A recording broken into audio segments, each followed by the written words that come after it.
Howdy, all of you delicious people. I'm here today to review Super Crooks, episodes, episodes 7 through 9 of Season 1. So, now going through these episodes, we may have me wanting to almost go into a negative side of things, which I still like this show. I still enjoy what it otherwise provides, but justifyingly, we have some like transitional parts of a show where there's a lot of dead time here, honestly. There's a lot of people heeing and hawing of whether or not they're going to do some job or not. And I'm like, come on. Like, do something here. Like, give us a flashback that kind of eats up more time or something. Like, even if it's like just a random flashback of somebody's youth, like, I don't care.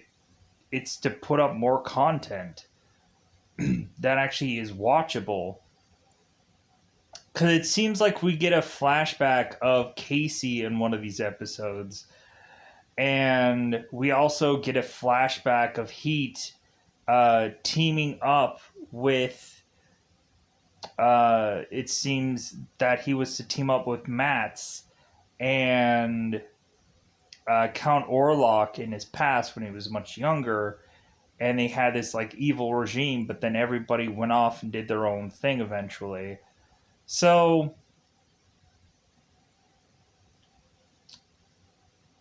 when we go through these episodes, we are kind of pushed into like, well, if we don't have Praetorian, like we just have to cuz like I would love just like the bargain basement lower tier like superheroes that keep popping in. If we're going to have lower tier kind of supervillains in here, like we should have some lower tier kind of heroes that are going against them. Uh like I would like there to be kind of like a team on team kind of thing. But it seems like we keep popping in that Praetorium, and like I can't blame them for doing it because like we have like one character that can take a whole team down, and especially if Praetorium is to start to learn or get better as we go along here, the more like he really does become a unstoppable character. So like I can't knock them for using Praetorian because I actually like Praetorian or Praetorian. I actually like this character. Like I like us getting seemingly a completely powered up character for any case scenario. So, but there's so much time they waste. There's so much time they waste in these 3 episodes. And we also have the Jupiter's Legacy people that they now actually have to like roll in. Like they have to roll in Brainwave and Utopian as an older Utopian. And like Flare evidently is not here, but they have uh they end up having like Flare 2 here. I'm like, okay, like all right. So it's just weird seeing like on this iteration, it's kind of weird not having Utopian and Flare here because we've had Utopian and Flare just so often. Now it's weird to see like the Flare 2. We see Ruby Red, we see the Pentagon, and yeah, and like later Liberty, Utopian, uh, like all of those characters are to be uh, put out here now to end up finding a very interesting character in one of these episodes, which I'll talk about. So, with that said, yeah, so we're kind of getting towards the the near and dear end of this show also. Let me see how many actual episodes there are. Let me pause this for a second. Yeah, there's 4 episodes left. I don't know how I'm going to break that down because I like to kind of do it within like 3 episodes, but I guess we're gonna have to do 4 to just kind of finish up the series. So yeah, so the next time we review this, I'm hoping that I can probably pop out 4. So we'll see how that goes. So with that said, let's just go into that double 5. Let's just go into spoiler time because it's about that time again. Let's go into spoiler time. Spoiler time. It's about that time to spoil this episode. So, or these episodes. So, episode 7 is to be where we had left off, with seemingly the plane going spiraling down, and there is nothing that Johnny can do about it. So, the ghost, of course, is to tell this security guard that he needs to figure out some way to unlock TK so TK can use his power to then stop this plane from crashing. And so the guard is forced, of course, to unlock TK, and so TK ends up hurting one of the guards, and so the mission is technically saved and they could get the heck out of there.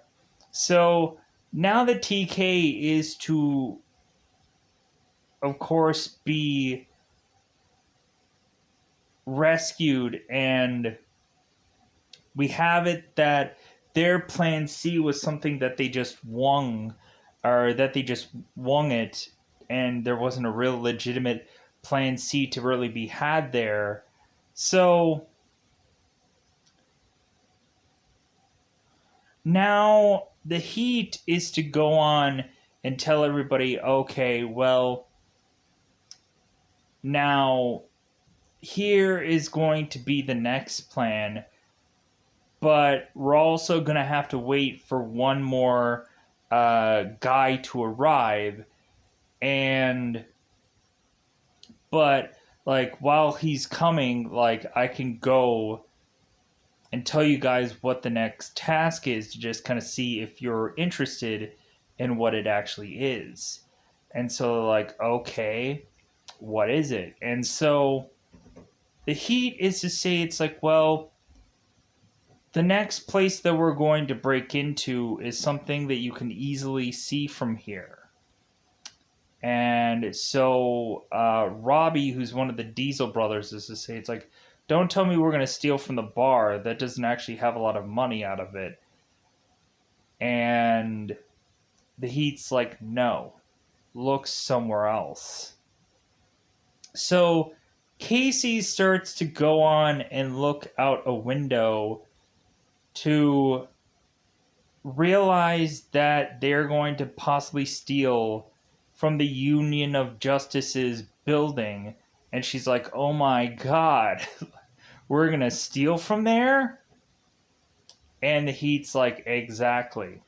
Because luckily right now, Brainwave is off, like he's out of town, going on and doing some meeting or something that is going to take him away from this building, because if we were to have some plan about this whole heist near this building, Brainwave would have picked up on it, and he would have stopped us before we could have even started this whole plan off. So Brainwave is going out of town, going off to do whatever the heck, and so now the Heat is going and asking, like, hey guys, like, are you interested? And so the Ghost is to just be like, okay, sure, this sounds like a crazy plan. And like Johnny Bolt is just like, well, Like I've always wanted to just go in there and just kind of break in there. And so like one by one, almost everyone is to just say like that they want to go and do this task. And but Casey is to go on and just say it's like, well, if we don't get every single person in on this, then I'm not interested. So you have to go on and find out if the new guy that's supposed to come in here is going to be interested in this, and then I'm game. So we have the Heat who's trying to desperately call this last man, and he ends up answering his phone. And come to find out that this other villain evidently is to be called Forecast. He is having the ability to control the weather, where everybody is talking about how raining it is and how it's just pouring down. But we conveniently have Forecast who control the weather so well that there is not one thing of water that hits Forecast because he controls the weather so well that he is to, of course, not get wet. Giving some kid his umbrella and just saying, hey man, I'm not going to need it. So, Forecast is to answer this call and he's like, heck yeah, man, I'm in. And so once Forecast is to say that he is in, so is Casey. And so basically everybody, like there's some people that were kind of difficult to sell them on to this, but they end up going along with it anyways. So basically that's pretty much like that's episode 7 right there. That's all that episode 7 entails, like just the long stretch of them coming up with like, okay, like let's do this one little part and then let's go and like have this kind of aftermath of that whole part. And then now we have to go and everybody has to make the decision. And so we also found out that Count Orlok was to be the benefactor of this heist, and that Count Orlok had gone on to rob this massive casino with his helmet that I guess was to make him seemingly unstoppable or very powerful, even to the point of giving any number of even much more current superheroes the run for their money. So Count Orlok was to go and make it out of this casino to evidently get stopped by the Flare and Utopian. And so they ended up taking the helmet of Orlok and keeping it in their Union of Justice building, supposedly in some trophy case. So the whole idea is that these characters need to sneak in to this Union of Justice place and find this helmet and take it without anybody noticing. That means that they're going to have to like edit out the camera footage so it doesn't show that they were there, and so on and so forth, kind of leave no trace behind. So, and we have it that Casey is to be able to use her power to make it so people won't actually see that they were even there. So, because Casey in this episode is to have a flashback of her having very pink and weird like hair, and so Casey was to go on and be with these kind of human guys and she evidently used her power to paralyze somebody so that way they could steal off of him. But the human crew got really afraid about consistently doing this kind of job because they're worried if they get too good about it that all of a sudden superheroes are going to come a knocking, and like Casey's the only one that actually does have superpowers. But I think also that they really just started to get afraid of her, that maybe she might ask for more money because she is the only one with superpowers. And so they must just really gotten afraid of her. So they decided to cut ties with her. So Casey goes off to this bar and is to bump into the Heat. And so the Heat is just like, well, hey, how about you like work with me? I probably have some kind of odd jobs for you to kind of do. Uh, so Casey, of course, goes along with the Heat, and so it seems that we have another like either flashback or I'm not sure what this is, where it seems that Johnny Bolt was going to go into this bathroom stall, and all of a sudden the guy in the bathroom stall was to think that he saw something, or maybe he was thinking that he was drunk. And so Johnny Bolt is like, wait a minute, like, did this guy not see me? And Casey's just like, well, yeah, like, he couldn't have seen you because I used my power to make it so he didn't see you. So Johnny's like, okay, that's interesting. So now we go into the Union of Justice's place, their headquarters. So we of course have these characters looking all over the place for this helmet, and once they finally do find the helmet, we have Praetorian that is to be stuck in this building because all the other Union of Justice members went off to go and fight this character named Necromancer and a bunch of his zombies that are weirdly all riding bikes.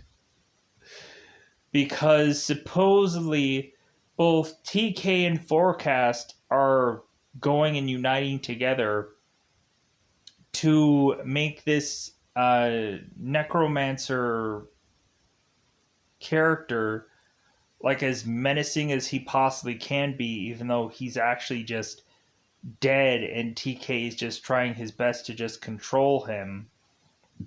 And so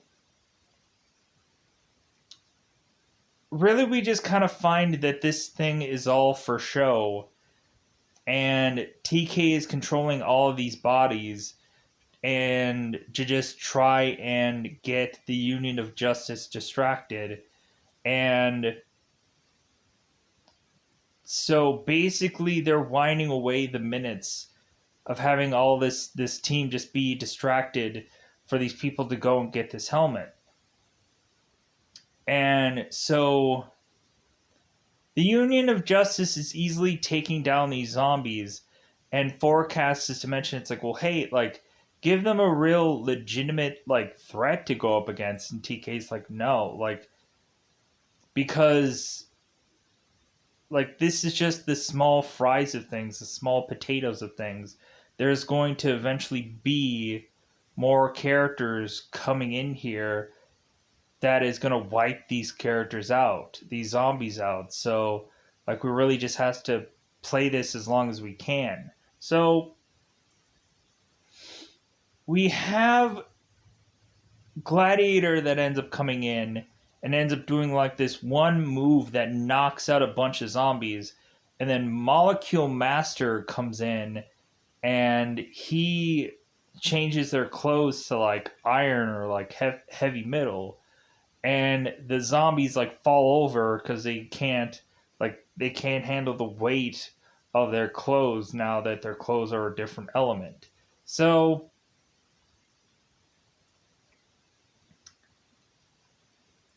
now that they've kind of like blasted their way through these zombies, now Utopian is going and fighting the Necromancer. And so all of a sudden, the gladiators to come and find both TK and Forecast, and is to tell both of them, hey, like, you guys should go to a much more safer distance because right here is not safe.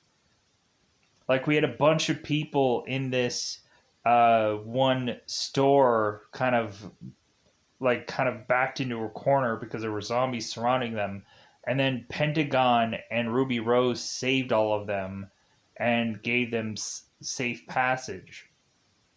So Gladiator is talking to these guys, and TK is trying to look away from Gladiator, or otherwise Gladiator is probably going to spot that this is TK. So they both walk off, and so TK has to explain that Gladiator was a guy who had arrested him once before. So I wonder if there's going to be something that happens with that, or there's going to be some kind of thing that goes along with that. So, but Necromancer is going and trying to fight Utopian, and like we of course have Utopian kind of easily taking down Necromancer and kind of like burying him back into the ground kind of thing. So now we have to like know what's going on with the heist part of this. So we have Utopian that is to start to feel like Casey is to be here in this building.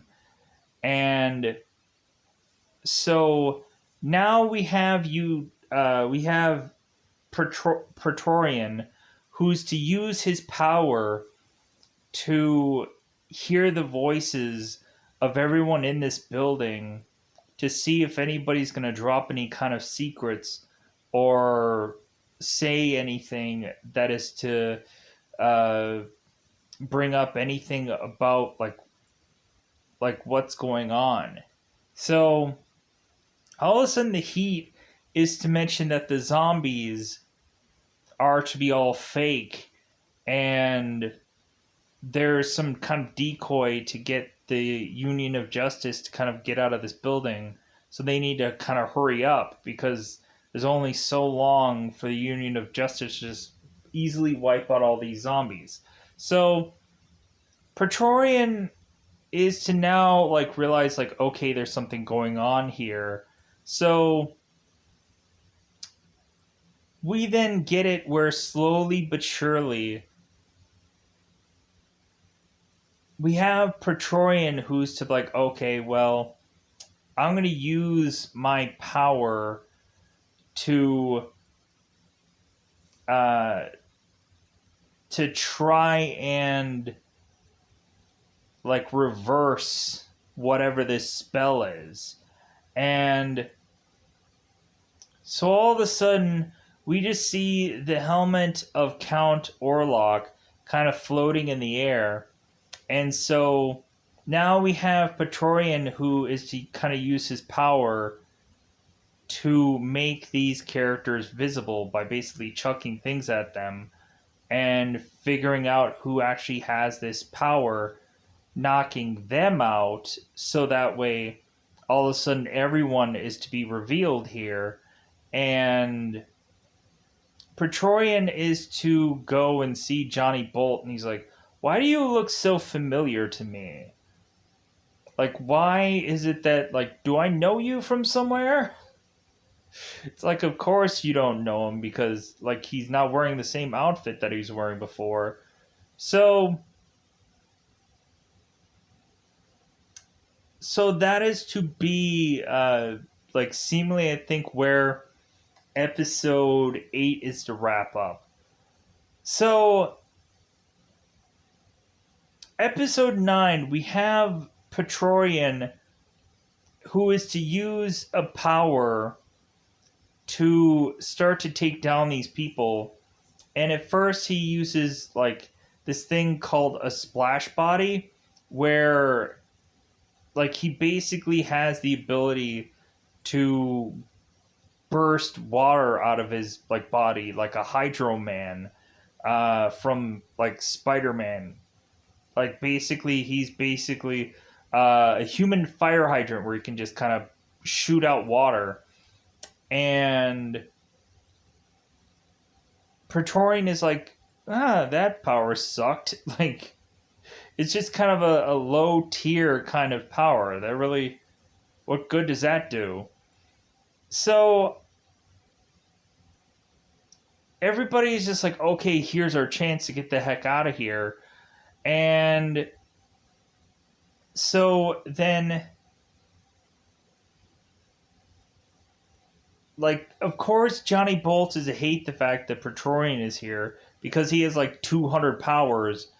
And so there's just kind of really worried like what this guy is going to like present here. But let's backpedal a little bit. Because I think I said this before, but I don't think I got completely into it. So the Heat was to mix himself up with Mats and Count Orlok, and they used to do like really well, all three of them together. Like so much so that like Mats just started to get really annoyed with Orlok because Orlok used to get under Matt's skin and supposedly surprise him, and Matt hated surprises. So Matt, I guess, was their like their sniper rifleist, where I guess if he was to scope somebody, he could easily blow their heads off. So at one point in one of these episodes, Matt's is to mention that he is going into retirement, and then once he goes to this party, he wants someone to know who is the last person to clap when Mr. Mats is to leave, so that way he can possibly kill him. And so when they figure that out, Mats goes and kills the people that had gone on to, of course, like clap and stop the quickest. So, I guess to make an example out of them. So, when Mr. Mats is to make his way to this place where he's announcing his retirement, there's to be this one guard that is to have her phone go off, and like the guards are just kind of worried about what they're to do or what they're to say to Mr. Mats, hoping that they won't get killed. And so when Mr. Mats comes in there and when Mr. Mats leaves, there is to be this phone that goes off with this one woman. And so Mr. Mats is to go on off in a distance to kill this girl, to pop her head off just because of her just having her phone on. So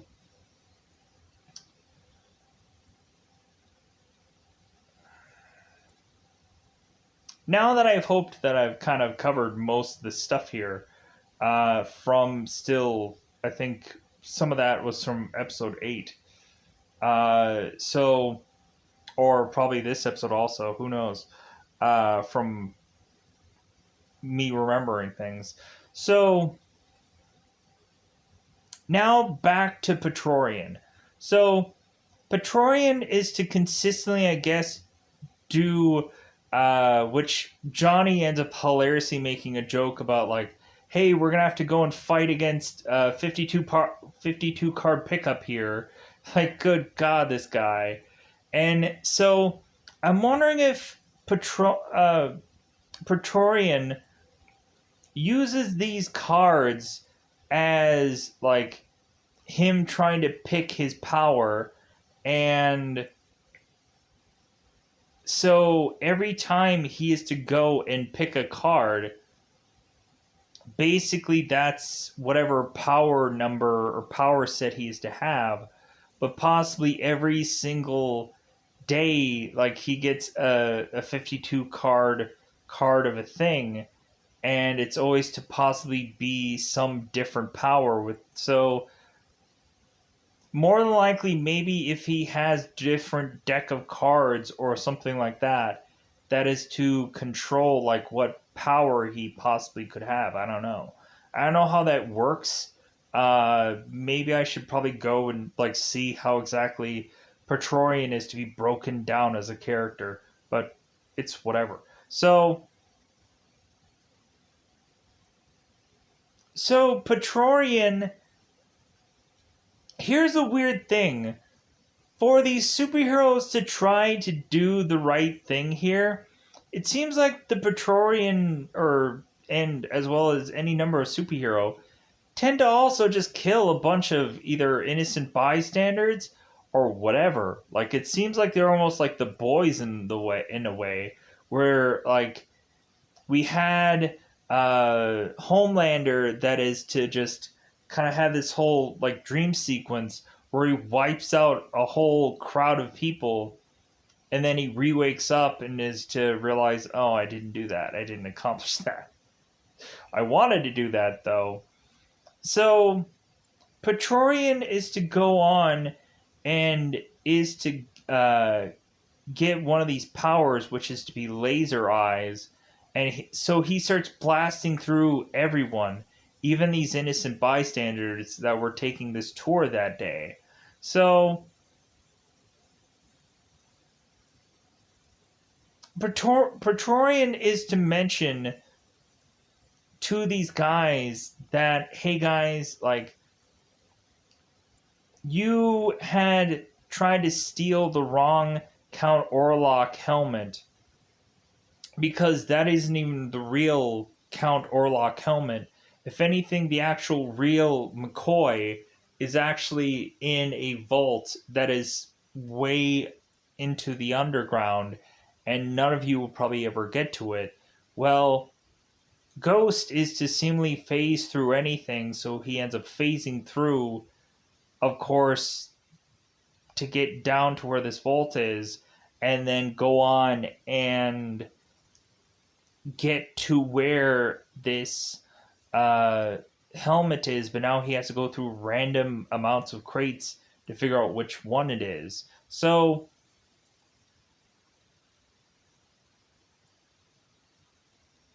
the Praetorian is to use his laser eyes power, and we have Sammy who ends up trying to like poke out the eyes of Praetorian, but Praetorian had also gone and picked another card up, which he has like an iron body, and so Sammy's finger just ended up crushing from the whole him trying to like poke the eyes out of Praetorian. It didn't work out all that well. So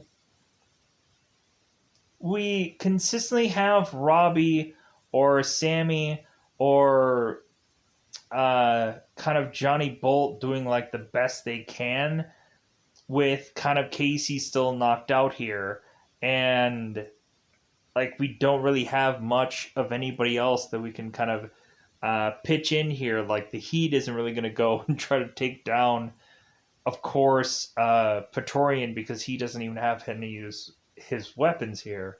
So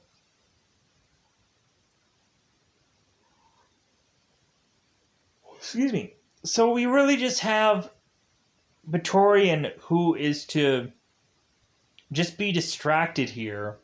And so Johnny Bolt is trying to go and fight off Praetorian using his uh, electrical power. And so Praetorian is to all of a sudden have like fireballs and is starting to attack people with fireballs, like any one of these crew. So now we get it where we have the ghost who is to finally go on and find Dr. Orlok's helmet. And so now we have Heat and we have, I think, Johnny, who make their way down to where Ghost is, luckily, and are to, like, say, like, hey, Ghost, like, put the helmet on and say the magical words. And the Ghost is just like, okay, sure, like, what's the magical words?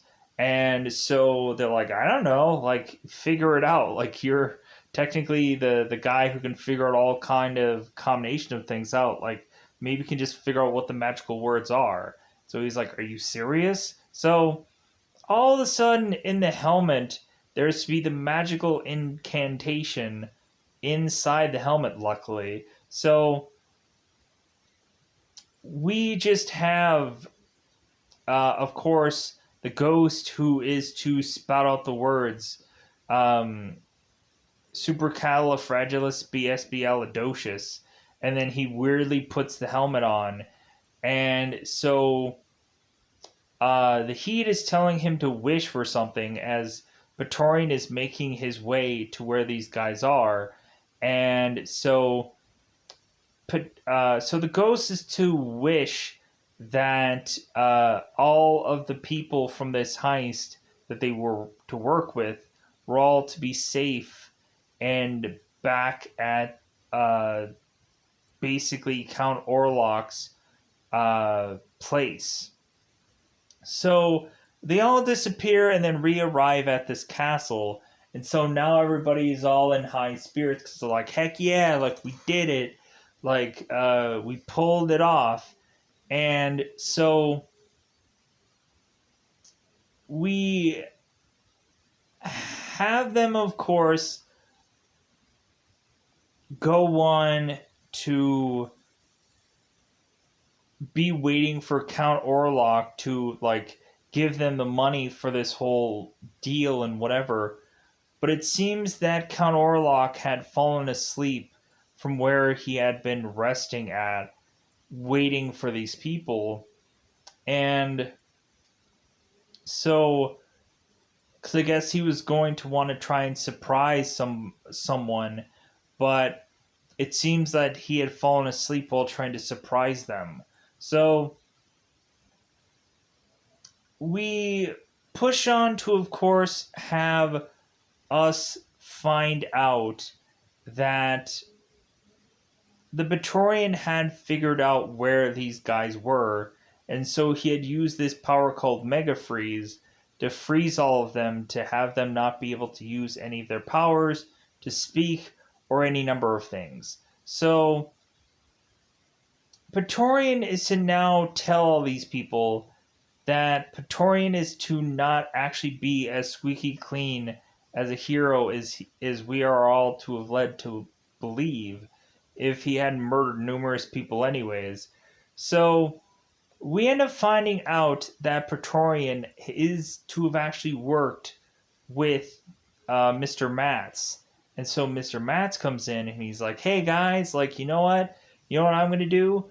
I'm going to go on and I'm going to take all of the stuff that you were going to win from doing this heist. Like, I'm going to take this payout. Like, I'm going to put it into my, like, retirement retirement money, and I'm also gonna go and, like, I'm gonna just leave here with this helmet and everything. And, like, normally I would go and kill you guys, or I would kill everyone that you love, but, like, you know, when I feel like I'm in a generous mood. And so Mr. Matt just goes on and leaves and just take this massive payment and this helmet as like kind of a good enough payment for all of this. So now like they've realized that they're basically effed here and they're kind of frozen and there's not much they can do. Count Orlok before Mr. Matz leaves is to spring into action and surprise Mr. Orlok or Mr. Matz again. And so Matz is to go and blow up Count Orlok's head and then leave. So, really, that's just the end of this episode, and we'll see how this all eventually plays out. But I think without a doubt, I think I'm roughly to say that I think I covered most of this episode. I say that with a question mark just because I'm like, well, did I cover everything? Did I get everything down? I'm not quite sure. But with, I think that said, I think I'm going to get the heck out of here. I'm enjoying the show. Like overall, I'm enjoying it. Like even though I say that there might be some negative sides to stuff, or feels like there's like a whole transition thing here. There's still some like that whole necromancer against uh, the uh, the Union of Justice characters. That was kind of fun. Uh, Plus, Praetorian being put in here consistently is a real fun kind of thing. Like, I just wish that they kind of like roll the dice a little bit more with this guy's power, to where it's not like it doesn't feel like the same kinds of power, or like we really like have fun with this power a little bit more. Um, I don't know, like I would see like characters like Legion and like his powers are wildly different. Like wildly like a lot of them would probably be telekinesis, like kind of the psychic power, a lot of those. But you'd also get these kind of wild powers like the big massive colossus like hero, or you would possibly get uh like a kind of a character that no matter how many times he stabbed himself, like that all of a sudden would hurt the person that he's nearest by. I think that would be called like human voodoo or something like that, or something like that. I don't remember exactly what that character is called, but he would like slice into himself, and that would hurt someone else nearby him. So yeah. So with that said, I think I'm gonna get out of here. Bye, buddy. Bye, buddy.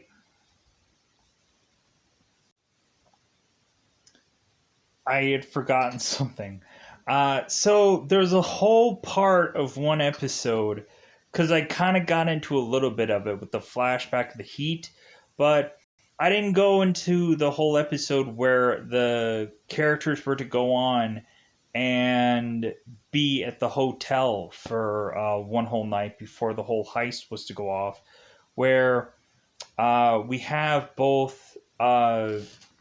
We have both Johnny and we have both Casey, and they're going into this hotel and they're like cementing that maybe they're going to get married after this job is done, and that really they should go and they should like basically go at it, because this is going to be like the their big break, and so they should really celebrate. And so the Diesel brothers are going on into this hotel, and they just think it's weird of how uh, like the kind of the carpet is. They're kind of very unused to that, and so Robbie is to say it's like, well, hey man, uh, like don't like say stuff like that. Don't say that we're like tourists or guys that are kind of from like a certain kind of life. Like kind of just make these people don't realize who we are, kind of thing. And so Sammy is all of a sudden to like injure his finger, And so Robbie is to say like, hey man, don't let anybody show your injury either. Just kind of like, just kind of, there's a number of cameras here. Like we don't want any, like, especially with I guess how close they are into the Union of Justice thing. But like they're so concerned about a lot of stuff here, and we have the Heat, who is to basically tell Johnny and tell Casey like, hey, like don't be going and partying all night. Like you gotta be really ready to go and do this task tomorrow. And they're like, whatever. And so they hang up the phone. And so that's when the Heat goes into this flashback thing of him talking about his prior time together uh, with being with these villains and so on and so forth. So with that said, I'm going to get out of here. Goodbye, everybody. Bye, everybody.